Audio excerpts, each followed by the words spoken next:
So I'm a big believer that when it comes to being prepared, I really do think that your health, it is priority number one. Because if your health goes down, everything else that you've prepared for, it just doesn't matter as much. And I'll be honest, more and more, it just feels like to me that the system just wants us sick. Not stronger, not healthier, just sick and dependent on them. Which brings me to something that I saw the other day. This guy's comment was priceless. We have a health system that ignores food and a food system that ignores health. Let that sink in. I got to say it again. We have a health system that ignores food and a food system that ignores health. Let me ask you something. If food and health are so connected, why do they feel completely separated right now? Because think about this.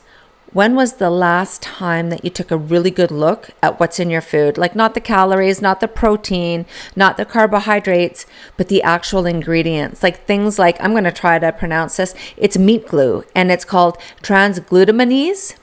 That's used to bind scraps of meat into something that looks like a full cut. Or chemicals in bread like azodicarbonamide. I mean, how do you pronounce that? It's crazy. More and more, the ingredients list, it's been expanding so much more over the last few years to include more and more chemicals with names that nobody can even pronounce, like let alone describe why that chemical even needs to be in our food. Like azodicarbonamide. Come on. Like, does that even sound like food or does it sound like something else? So that's the real question. If this is what's in the food system, why isn't the health system talking about it?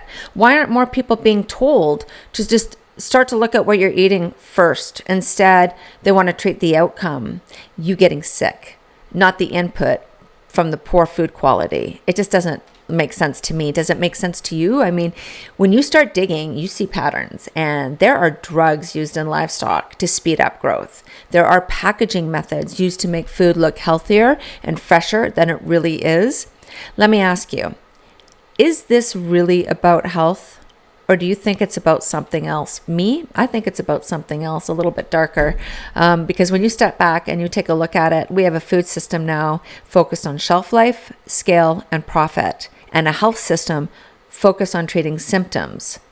So where in that entire loop does actual health come in, or does it? And look, like I get it. Eating healthy right now is so expensive and it should not be. Everyone feels it. I've had to adjust too. Like I'm buying a lot more beans, like cannellini beans, chickpeas, kidney beans, more vegetables. I'm still eating meat, of course, but just not relying on it the same way. I'm eating more eggs. I'll pay extra for good eggs, real butter, simple, real food. Because it's just, for me, it's not about being perfect, but I'm just trying to be more intentional. And honestly, there are some simple things that people can start doing right now, like learn how to make your own food, like even something basic like pasta. It's cheaper and you actually know what's in it. Next time you're at the grocery store and you see like a big bag of pasta for 99 cents, like take a look at the ingredients and you're going to see like it's not just flour, water, or whatever. It's like tons of chemicals. Even like start looking into older recipes, like the Depression era stuff. Like it's simple, it's filling in. Honestly, it's a lot healthier than what people eat now. Grow your own food if you can. I can't stress this enough. Even just a small garden, it makes a difference. This year, I'm gonna be planting more of a healing garden, just focusing on things that I know that are good for me. Things like red raspberry leaf, stinging nettle, calendula, lemon balm, and then like chamomile, dill, cilantro. I'm going to grow some garlic and mint. Nothing crazy, but just simple stuff that people have been using for a long time.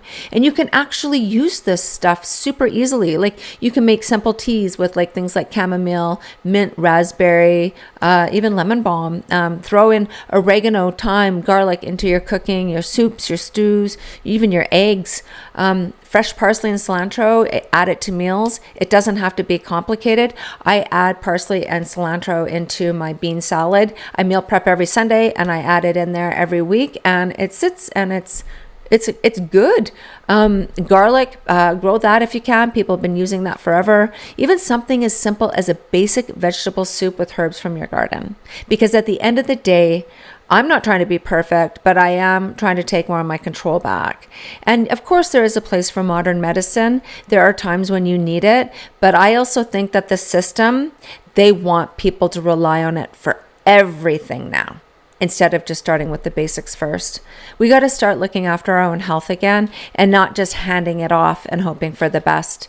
And look, if you're trying to get a better handle on this, we've got hundreds and hundreds of health related posts on the site, everything from taking care of your health to eating right, dealing with different illnesses and situations. It's all there. So if you're starting to take this more seriously, preppingcommunities.com, it's a good place to start. And if you want to connect with more people building real world preparedness, honestly, this is why I keep coming back to something I've been thinking about more lately.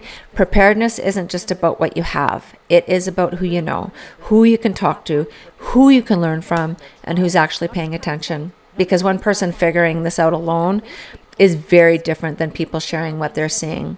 So what's changing, what's working, what's not. And that's why we built preppingcommunities.com. Not just a place for you to come and scroll, but as a place where people can actually connect. People, they're already sharing what they're seeing locally. They're building small groups, they're trading ideas, and they are learning from each other. Because let me ask you something, if things did get uncertain, who do you actually have right now around you? And that's really the difference. Not more content, just real people. And this is not about panic. This is just about awareness, because preparedness, it's not just about storing food, guys. It's about understanding it. And let me ask you, do you actually know what you're putting into your body, or are you just trusting it? Because when you start seeing it, it's just hard to unsee. So that's a wrap for today, guys. I hope you enjoyed spending a few minutes with me today, and I will see you on the next video.